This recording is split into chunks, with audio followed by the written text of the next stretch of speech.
Assalamualaikum warahmatullahi wabarakatuh. Perkenalkan, nama saya Triana Valia, NPM 2175264. Saya dari kelas 5B Akuntansi Bisnis Digital, mata kuliah Teori Akuntansi. Di sini saya akan menjelaskan materi tentang akuntansi perubahan harga.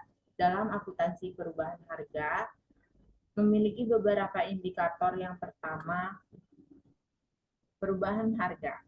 Perubahan harga adalah perbedaan jumlah barang, jumlah rupiah untuk memperoleh barang atau jasa yang sampai pada waktu yang berbeda dalam pasar yang sama, yaitu masukan atau keluaran.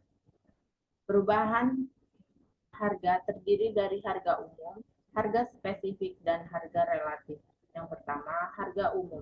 Harga umum yaitu mencerminkan perubahan nilai tukar atau daya beli uang.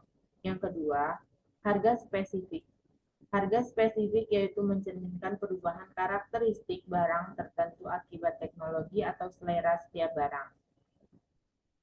Yang ketiga, harga relatif. Harga relatif yaitu mencerminkan perubahan harga spesifik secara pengaruh perubahan harga umum diperhitungkan. Perubahan harga mempunyai implikasi yang berbeda antara moneter dan non-moneter. Moneter berkaitan dengan masalah utang atau rugi daya beli, sedangkan non-moneter berkaitan dengan untung atau rugi penahanan. Post moneter dan non-moneter berkaitan erat dengan implikasi perubahan harga.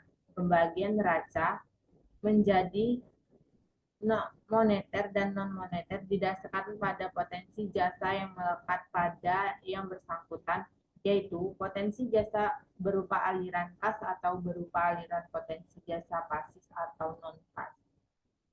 Yang kedua, item moneter dan non-moneter. Moneter dibagi menjadi dua, yaitu yang pertama aset moneter. Aset moneter atau klaim untuk menerima kas di masa mendatang dengan jumlah dan saat yang pasti pada tanpa mengaitkan dengan harga masa datang barang dan jasa tertentu. Kewajiban moneter yaitu keharusan untuk membayar uang di masa mendatang dengan jumlah dan saat pembayaran yang sudah pasti. Non-moneter dibagi menjadi dua. Yang pertama, aset non-moneter, yaitu aset yang mengandung jumlah rupiah yang menunjukkan nilai dan nilai tersebut berubah-ubah dengan berjalannya waktu, atau aset yang merupakan klaim untuk menerima potensi jasa atau manfaat basis tanpa memperlihatkan perubahan daya beli. Kewajiban non-moneter, keharusan untuk menyerahkan barang dan jasa atau potensi jasa lainnya dengan kuantitas tertentu tanpa memperhatikan daya beli atau perubahan nilai barang untuk potensi jasa tersebut pada saat diserahkan.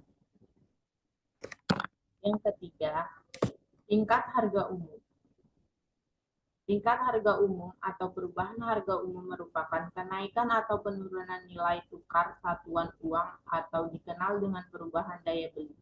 Perubahan tersebut dapat disebabkan pada umumnya oleh kekuatan-kekuatan faktor ekonomi seperti terjadinya uang atau kecepatan berdasarkan beredarnya uang dibandingkan dengan terjadinya barang atau jasa dalam perekonomian suatu negara.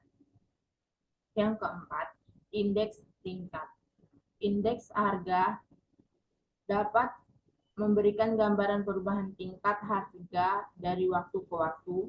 Perubahan indeks harga merefleksi pula perubahan daya beli atau nilai tukar uang. Kenaikan indeks harga berarti penurunan daya beli, demikian pula sebaliknya. Yang kelima, interpretasi untung atau rugi daya beli.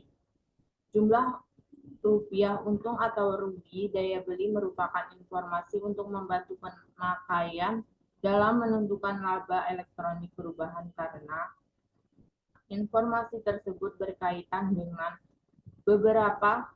seberapa jauh kapital secara ekonomi untuk dipertahankan. Untuk daya beli penahanan utang dapat diperlakukan sebagai pengurangan aset yang diperoleh dengan utang tersebut Untung atau rugi yang daya beli pos moneter lancar dapat dianggap terrealisasi pada saat pos aset moneter lancar diterima uangnya atau pada saat utang moneter lancar dilunasi. Dari sudut pandang perusahaan, sebagai kesatuan usaha, untung atau rugi daya beli utang jangka panjang dalam suatu periode tingkat tidak mempengaruhi besarnya laba. Dari sudut likuiditas, utang atau rugi daya beli akan memberi informasi apakah perusahaan dapat menjaga likuiditas operasinya dalam kondisi inflasi.